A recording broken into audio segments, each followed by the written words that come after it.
Bismillahirrahmanirrahim. Assalamualaikum warahmatullahi wabarakatuh. Tuan-tuan dan puan, tengah hari ni saya nak sentuh sedikit pasal masih lagi dalam hal-hal bersangkutan dengan gastric, GERD, anxiety dan panic attack dan simptom-simptom yang berkaitan dengan dia lah, sesak nafas, debaran, pening, dizzy, kan, angin banyak, angin sesak, sakit madu, macam-macam lah berkaitan dengan penyakit gastric dan GERD. Okey. Jadi kita terus masuk sebelum tu boleh tolong subscribe, share dan like dan juga tekan notifikasi loceng tu tekan butang notifikasi loceng butang notifikasi yang ada gambar loceng okey, insyaAllah. Jadi sekarang kita nak bincang pasal khusus tentang e-book yang telah saya buat khusus untuk masalah anxiety dan panic attack ni secara umum, sama ada kaitan dengan gastrik, tak ada gastrik, kan, ataupun tidak. Tapi e-book yang saya tulis ni dia e-book dia ya, anxiety dan panic attack. Di situ bahasa Inggeris, tajuk bahasa Inggeris, tapi dalamnya bahasa Melayu lah related to indigestion, gastric, GERD situ anxiety and panic attack related to indigestion, gastric and GERD alright, by Nizah Habelis okay. Ni saya sendiri yang buat insyaAllah. Okay. Lama nak buat, buku tak keluar-keluar pun buat e-book lah dulu. Nanti akan menyusun insyaAllah e-book untuk macam mana setelah tinggi, sakit jantung okay, insyaAllah lah. Masa je tak cukup nak buat. Jadi e-book ni ada, saya terangkan pasal kandungan e-book ni ada lebih kurang 20 muka surat 20-21 muka surat okey. Ni hasil daripada pengalaman saya merawat orang ada masalah anxiety panic attack biasanya orang yang ada anxiety panic attack mesti ada masalah sistem penghadaman, indigestion. Sekurang-kurangnya indigestion maksudnya ketidakhadaman sistem penghadaman kita mempunyai masalah, lemah sistem penghadaman. Indigestion maknanya sistem penghadaman kita lemah atau tak berfungsi secara optimal. Betul Jadi kita makan makanan tak boleh dihadam secara komplit, secara menyeluruh.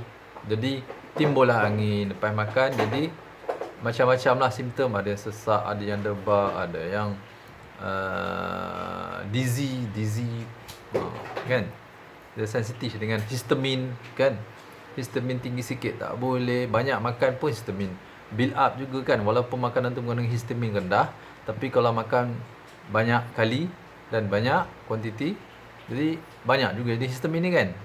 Jadi itu bukanlah punca penyakit yang berkaitan dengan anxiety panic attack dan juga masalah sistem penghadaman kan. Kita kena go atau pergi kepada dia punya sumber dia, kepada punca pokok dia, root cause dia. Bukan kita nak elak makanan histamin, nak elak makanan ada anti nutrient macam yang kita bincang itu, lectin lah tak boleh, oxalate tak boleh, apa lagi kan, macam-macam tannin kan, banyak benar kan, kandungan-kandungan yang beri kesan adverse dalam makanan. Habis apa yang kita nak makan kan, sampai beras, nasi pun ada anti nutrient kan, ada juga lectin. Itu so kita tak payah fikirkan bab tu kan.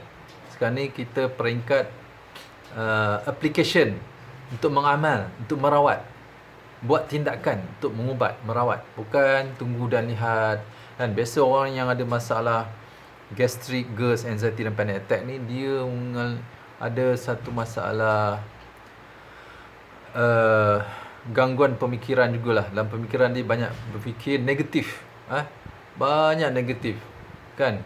Kita cakap positif, dia akan ada juga selit negatif. Dan semua orang ada lintasan-lintasan berfikiran negatif. Tapi kita jangan layan. Masalahnya setengah orang ni dia melayan. Dia melayan segala apa benda yang melintas dalam fikiran dia. Positif ke negatif, dia layan juga. Tak boleh, kan? Benda yang dah berlaku, tak kira lah benda tu benda yang menjadi tragedi ke apa ke, kita lama-lama kita akan dia akan dilute, cair dan hilang. Lupakan perkara yang tak baik, perkara yang negatif, kan? Gitu Dan kita teruskan kehidupan kita. Pandang masa hadapan. Bersikap optimistik, bersikap positif, berkeyakinan tinggi, yakin diri, self-esteem. Ini semua tanamkan sifat-sifat yang positif dalam diri kita sendiri. Untuk orang yang ada masalah anxiety dan panic attack, saya nak fokus khusus pada anxiety dan panic attack.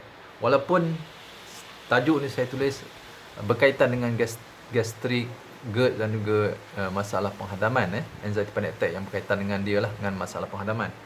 Tapi secara umumnya saya rasa, bukan rasalah, yang saya pernah jumpa, yang saya rawat orang ada anxiety panic attack ni, hampir semuanya mesti ada masalah penghadaman. Sekurang-kurangnya lemah penghadaman. Dia tak ada gastrik, tak ada GERD, tapi penghadaman dia lemah. Because anxiety, bila kita berlaku anxiety disorder, bukan anxiety biasa ni, patutnya tajuk ni anxiety disorder. Saya terlupa tahu anxiety disorder dan panic attack. Bukan anxiety biasa, anxiety semua orang ada, betul tak? Takut nak kena penyakit ni, takut coronavirus, takut, semua ada. Lintasan-lintasan tu memang ada. Semua sikit ke banyak, denyutan negatif dekat dalam hati kita atau pemikiran kita tu, ketakutan ataupun anxiety, anxiousness, kebimbangan, kerisauan, semua orang ada. Cuma kita kena kontrol dan kita kena lupakan dengan pelbagai cara lah. InsyaAllah begitu. So bila kita berlaku anxiety disorder ataupun anxiety yang berpanjangan, anxiety disorder ni maksudnya penyakit lah, dah menjadi ke tahap penyakit. Kalau normal anxiety sekejap je lepas tu hilang. Ini anxiety secara berpanjangan sehingga dia mengganggu kefungsian tubuh dia. Sekejap dia jadi sampai ke tahap boleh jadi panic attack. Anxiety yang berlaku secara berpanjangan lama, kan, tak dirawati atau diatasi, akan menyebabkan masalah lebih serius, panic attack. Panic attack ni bahayalah, sebab bila panik kita akan jadi macam orang yang ketakutan, berada dalam keadaan ketakutan yang amat sangat. Walaupun benda tu tak ada apa pun, bagi orang lain benda tu kecil, remeh, ringan, tak ada apa hal, kan, tak mati pun, tak payah pergi hospital pun. Tapi bagi orang yang ada panic attack, satu hal yang besar. Contohnya, kan,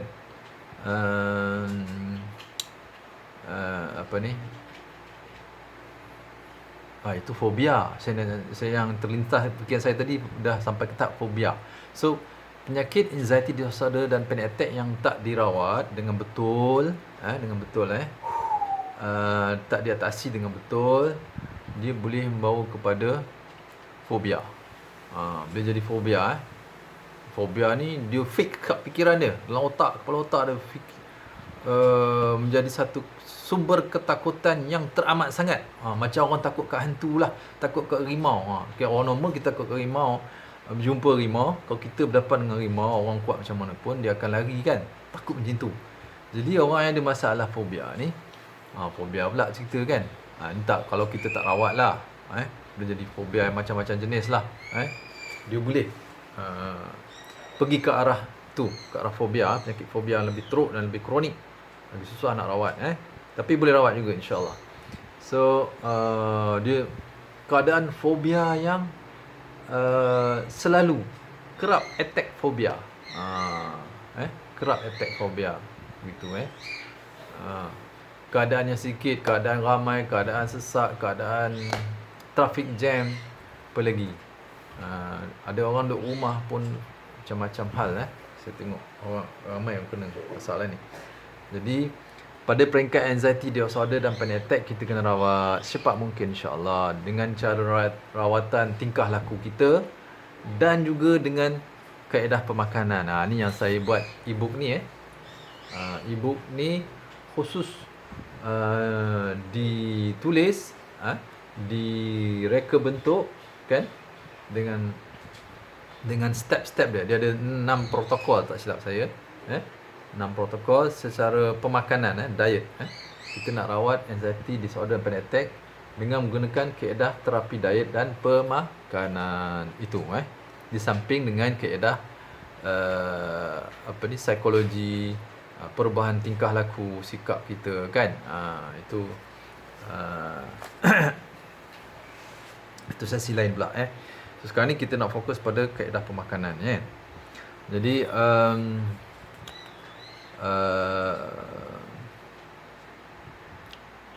saya mula-mula rawat orang yang anxiety panic attack dan anxiety disorder dan panic attack ni, saya ingat pada tahun 2010 atau 2011 tak silap saya lah. Sama ada 2010 atau 2011 begitulah. Saya rasa mungkin 2010 kemungkinan besar 2010. Maknanya dah lebih 10 tahun yang lepas, 10 tahun lah 10 tahun yang lepas. So dia kira macam kawan tapi dia lebih senior pada saya kan, dah pension. So tiba-tiba dia kena panik, bukan anxiety lagi, panik.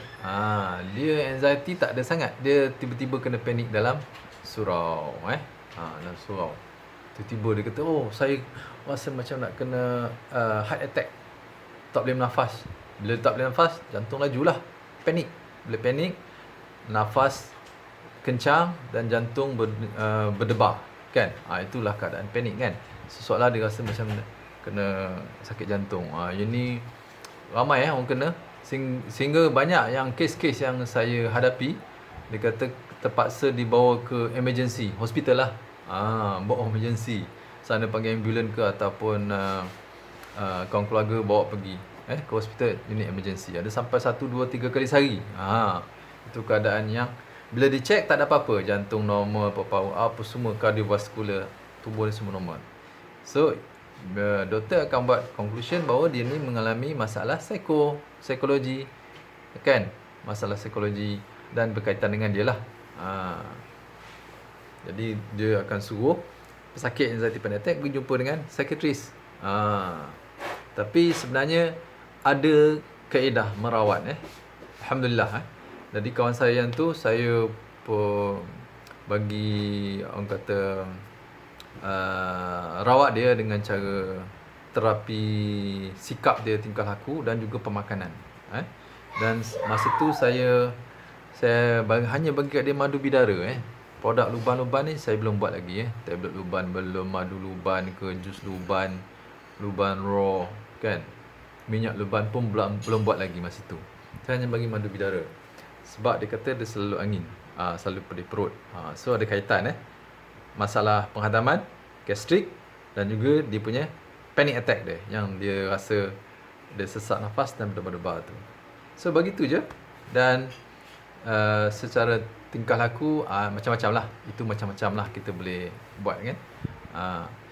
Kemudian sesuai dia banyak selawat. Itu saja. Alhamdulillah, selepas beberapa ketika, okey, alhamdulillah, dah boleh datang surau, boleh bersosial dengan orang tanpa ada was-was dan keraguan dan ketakutan dan anxiousness. Begitu. Orang yang ada panic attack ni, masalah besar dia nak berhubung dengan orang kan. Nak drive pun tak boleh, memandu kereta, memandu motor, nak pergi kerja tak boleh. Ini masalah besar. Jadi perkara ni memang boleh dirawat. Jadi kaedah saya, kalau di hospital, dia akan refer kepada psikiatris lah kan. Lebih kepada situ. Doktor dia tengok secara fizikal normal, buat diagnosis, test ni kan, cek jantung ke apa semua normal, so dia akan refer kepada psikiatris je, kan, bagi ubat penenang lah, ubat anti stres, ubat tidur lah, apa-apa, kan, macam-macam lah. Tapi kita cara makanan ada kaedah kita lah, insyaAllah kaedah pemakanan, nutrition, diet terapi dan nutritional medicine, perubatan pemakanan.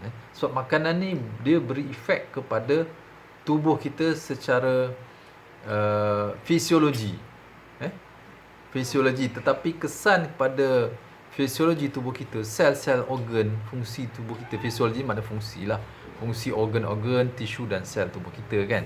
So bila fungsi sel-sel tubuh, sel-sel dan organ tubuh kita dah kembali kepada normal, dah sekurang-kurangnya paling dekat dengan normal, so automatik fungsi otak, otak termasuk organ juga, kan, sel otak, hormon-hormon yang mengawal fungsi otak, neurotransmitter, semua tu kita optimize dengan pemakanan dan diet, kaedah-kaedah ada.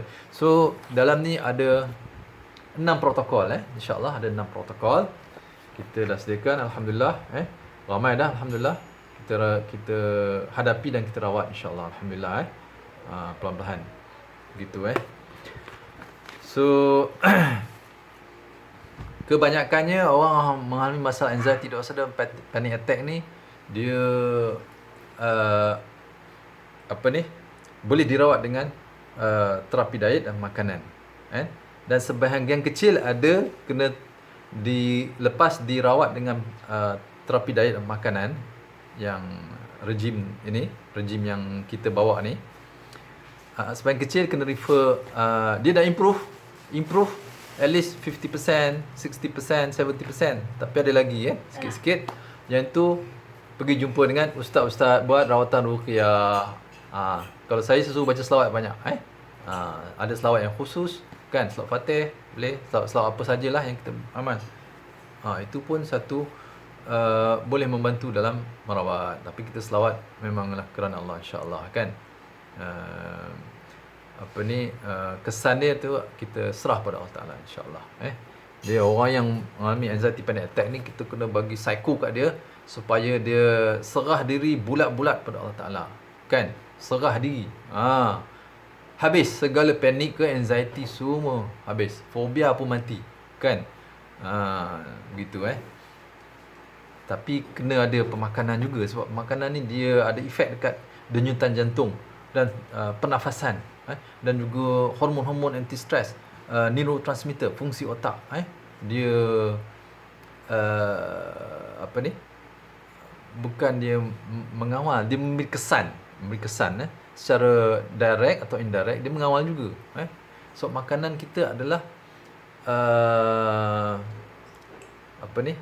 orang kata dia membina struktur tubuh kita dan juga membina bahan-bahan yang memberi kesan kepada fisiologi tubuh kita, termasuk fisiologi otak dan sel otak, sel saraf,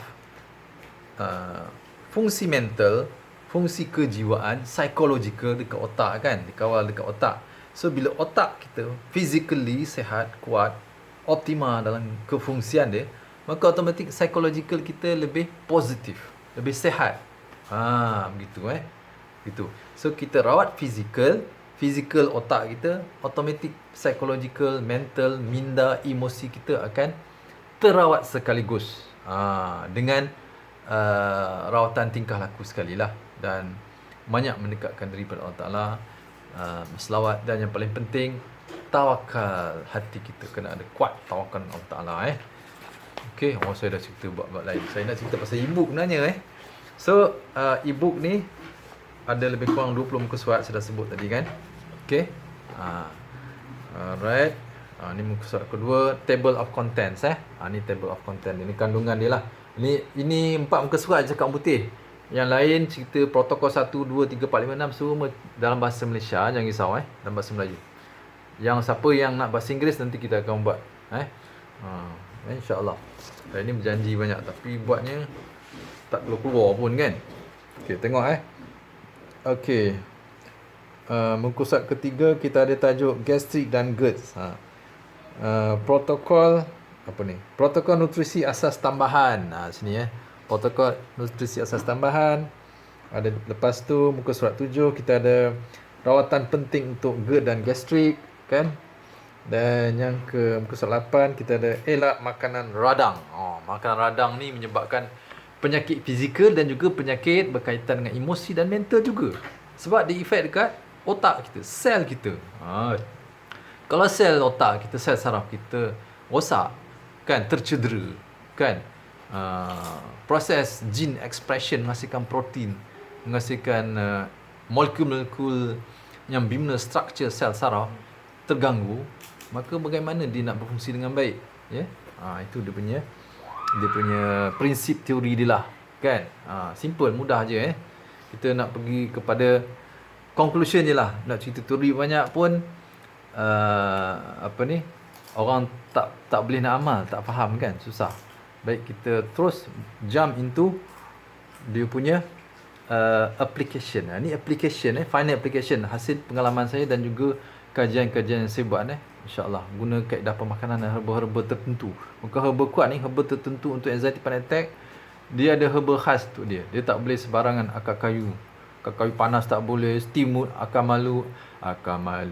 Akar kayu herba yang bersifat stimulan yang kuat macam tongkat ahli ginseng tak boleh. Itu lagi kuat jantung, kan? Tak boleh. Dia kena ada kalori yang cukup, seimbang makanan, seimbang cecair dan elektrolit dalam tubuh dia, vitamin B kompleks, prebiotik, probiotik, semua kita terangkan dalam ni, insyaAllah. Okay, sini protokol nutrisi asas tambahan. Ni kita makan macam biasa, makan nasi, nak makan kuih-kuih muih, tapi ada dia punya prinsip, nak makan kuih muih, ada benda yang tak dibenarkan, kemudian sayur-sayuran, buah-buahan, kan? Banyak orang yang datang kat saya, orang anxiety panic attack, gastrik, GERD, dia akan tanya, buah ni boleh makan tak? Saya ni letih lah. Lepas tu makan ni boleh, kan? Kita dah buat ni, senang nak refer terus, kan? Saya bagi terus detail lah, satu persatu makanan. Nasi makan beras apa nak pilih, gula-gula apa nak pilih, air mineral yang kita beli kat luar, air mineral apa, siap dengan brand sekali saya suruh beli. Yang kita galakkan lah, yang tak digalakkan kita tak sebut lah, kan? Alright, kita galakkan minum air brand apa, air mineral brand apa, kan? Sampai ke tahap tu lah, kan? Lepas tu apa lagi, daging apa yang bagus untuk makan, bukan semua daging tak bagus tak boleh makan, kan? Lepas tu nanti lembik, kuku kering, angin masuk banyak, tak cukup zat, begitu. Alright, so nutrisi asas tambahan ni tambahan daripada makanan asas kita, makan selama pagi, tengah malam. Dia ada nutrisi asas tambahan yang mudah diserap. Dia tak perlu dihadam teruk sikit, sebab kita tahu orang ada anxiety panic attack ni, gastrik, dia punya penghadaman dia lemah. So dia tak boleh nak digest food. So kita kena ambil ni, ada beberapa elemen nutrisi asas tambahan yang kita sebut dalam ni, penting untuk dia. Tapi jangan berlebihan lah. Adalah dia terangkan macam mana nak makan, dos dia macam mana, bila nak makan, gitu, insyaAllah. Kemudian rawatan penting, ni elak makanan radang, tu okey. Lepas tu yang kedua, herba dan anti radang. Herba anti radang. Ada herba-herba anti radang yang boleh membantu merawat gastrik dan juga kalau ada keradangan dalam sel otak, kan? Sini saya tak sebut lah. Ada juga herba ataupun makanan khusus yang boleh upregulate sintesis hormon anti-stress, serotonin, dopamin dan juga neurotransmitter yang membantu fungsi otak yang stable, seimbang, normal. Begitu InsyaAllah. Okey, kemudian kat sini muka surat 12, kita ada terangkan satu. Kemudian yang ketiga, sayuran. Sayuran apa boleh makan yang digalakkan, dan sayuran umum kita boleh je makan semua sayuran, tapi sikit ke banyak. Kalau trigger, makan sikit, sebab dia ada zat-zat, nutrien-nutrien yang boleh membantu merawat penyakit gastrik dan juga anxiety panic attack. Dia ada nutrien dia sendiri, walaupun dia ada anti nutrien ke ataupun kesan trigger adverse effect, itu kalau banyak, sikit tak apa, sikit tidak memudaratkan. Macam orang tu cakap lah, makan banyak, jadi penyakit, makan sikit jadi ubat. Itu konsep yang kita ambil. Ini sebenarnya selaringan perubatan moden kan. Ubat-ubat hospital kan, apa-apalah ubat, steroid ke antibiotik, semua ada dos. Kalau berlebihan dia jadi penyakit, racun, menghasilkan side effect, kesan sampingan kan. Ikut dos. Begitu juga dengan makanan, sesuai rambuan ada dos dia. Bukannya ubat je ada dos, makanan kita pun ada dos. Begitu. Sayuran dan ini termasuk buah-buahan sekali lah, saya tak sebut sini. Kemudian yang keempat, protokol keempat ni prebiotics. Prebiotik maksudnya makanan ataupun baja untuk bakteria baik dalam usus kita. Apa dia dan macam mana kita nak makan, dos dia macam mana, semua ni ada dos. Jangan main makan atau buka puasa je terus makan prebiotik, tak boleh kan. Kena makan, tapi cara nak makan macam mana, dos dia macam mana. Begitu untuk merawat, insya-Allah. Kemudian yang protokol kelima, probiotics. Ini makanan yang mengandungi bakteria baik, lactobacillus lah, macam-macam spesies strain lah kan. Bifidobacter lah kan, macam-macam lah ada. Ini diterangkan juga dos juga. Tapi probiotik ni pada amnya dia bersifat masam, jadi tak boleh berlebihan. Orang anxiety panic attack dan gastrik tak boleh makan masam berlebihan. Bukan tak boleh makan langsung, sikit-sikit apa. Ada diterangkan di sini. Untuk membantu sistem perhadaman, dan juga bakteria baik rupanya dia menghasilkan ada spesies strain tertentu bakteria baik dalam usus kita, dia menghasilkan butyrate. Itu short chain fatty acid, asid lemak berantai pendek, yang biasa kita dengar lauric acid kan, MCT, ataupun asid lemak berantai sederhana dalam santan dan minyak kelapa dara kan. Itu bagus kan untuk jantung, semualah keseluruhan. Tapi ini short chain fatty acid, butyric acid. Ini dihasilkan oleh bakteria baik dalam usus kita. Dalam makanan pun ada juga kan. Dia ada itu saya dah terangkan dalam mungkin protokol yang pertama saya terangkan. Tapi ini khusus probiotik untuk up butyrate. Butyrate ni akan diserap. Butyrate pertama fungsi dia untuk menguatkan kolonosit, sel-sel kolon. Orang yang ada radang kolon kan, masalah IBS, keradangan usus besar, apa benda lagi lah, macam-macam, ulcerative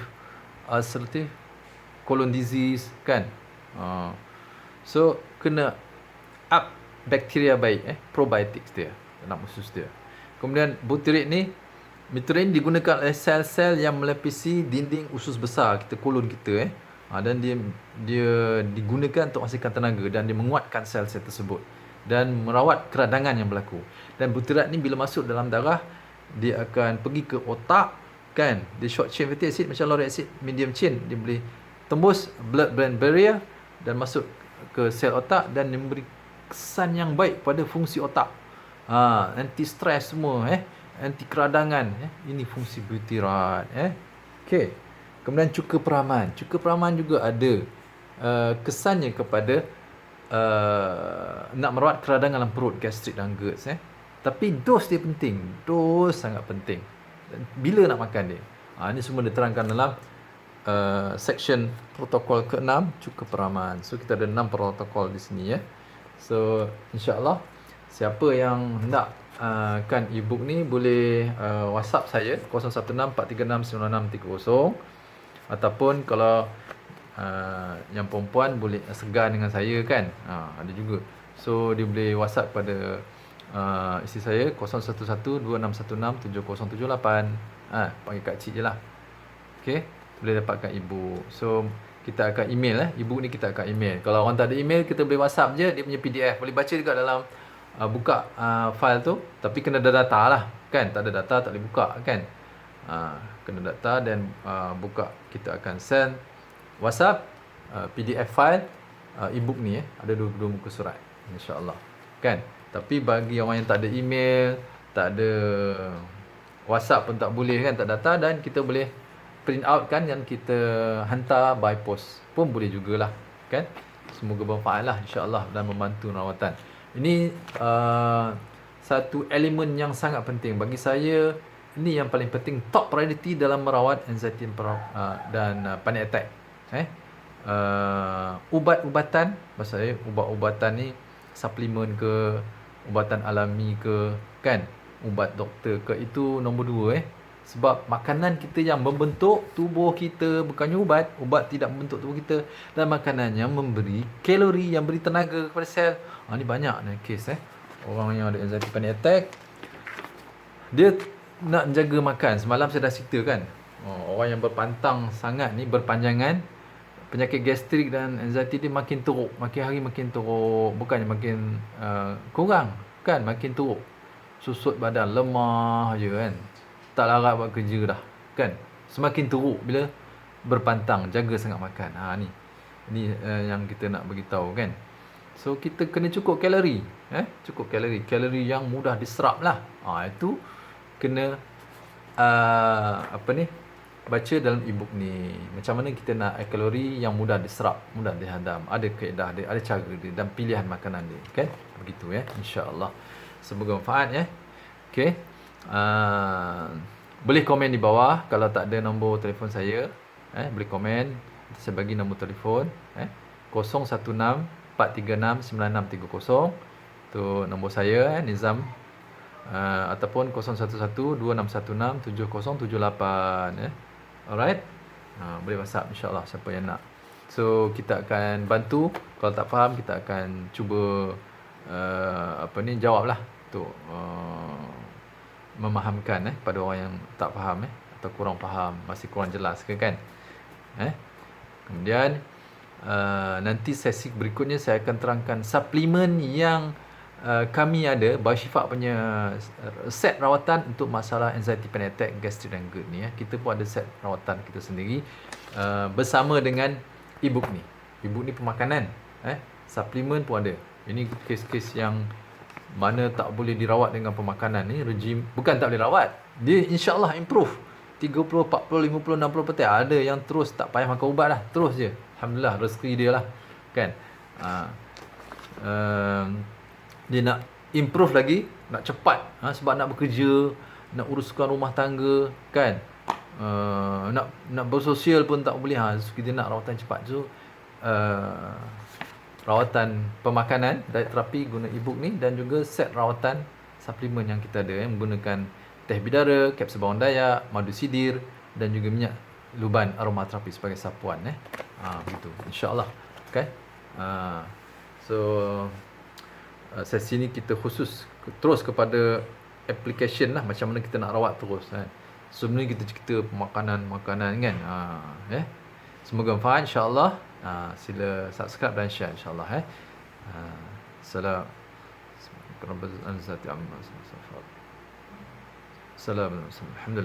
Assalamualaikum warahmatullahi wabarakatuh.